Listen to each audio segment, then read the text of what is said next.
So guys, আমরা একটা sure shot পেয়ে গেছি। এটার পরের ক্যান্ডেলটা যদি এই নিচের লেভেলটাকে টাচ করে তাহলে আমি আপ ডিরেকশনে একটা ট্রেড নিয়ে নিব। আর কেন নিব ট্রেডটা তাও আপনাদেরকে আমি বলবো। সো আরেকটু নিচে নামলে আমি একটা আপ ডিরেকশনে ট্রেড নিয়ে নিব।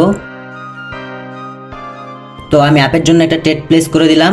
সো এখানে আপনারা দেখতে পাচ্ছেন একটা স্ট্রং সাপোর্ট লেভেল আছে, তার পাশাপাশি আপনারা দেখতে পাচ্ছেন একটা রাউন্ড নাম্বারও আছে, ঠিক আছে। আর মার্কেটটা এই লেভেলটাকে টাচ করছে, তার মানে মার্কেটটা এখন উপরে যাওয়ার কথা। দেন পরের যে কটা ক্যান্ডেল আছে সব ক্যান্ডেলে আপনার আপের রিজেকশন দেখা গেছে। আপনারা দেখতেই পারছেন আপের রিজেকশন, তিনটা ক্যান্ডেলে আপের রিজেকশন দেখা গেছে, ঠিক আছে। তো আমরা সবাই জানি যে মার্কেট যখন একটা সাপোর্ট লেভেলে আসে দেন ওইখান থেকে মার্কেটটা আবার উপরে যায়। সো মার্কেটটা তাই করতেছে, আপনারা নিজের চোখেই দেখুন। তো আমরা দেখি ট্রেডটা আমরা উইন হব কি লস।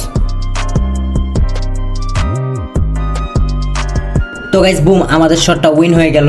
সো আপনারা অনেকেই চান ট্রেডিং শেখার পাশাপাশি প্রফিটও করতে। তো আমরা আমাদের গ্রুপে ডেলি লাইভ সিগন্যাল দিয়ে থাকি, যারা আমাদের সিগন্যাল নিয়ে কাজ করতে চান তারা আমাদের গ্রুপে জয়েন করতে পারেন। দেন সিগন্যালের পাশাপাশি আমরা আপনাকে ট্রেডিং শিখিয়েও দিব। তার জন্য আপনারা আমাদের টেলিগ্রাম গ্রুপে এখনই জয়েন করে নিন। টেলিগ্রাম গ্রুপ নেম ডিসপ্লেতে দেওয়া আছে।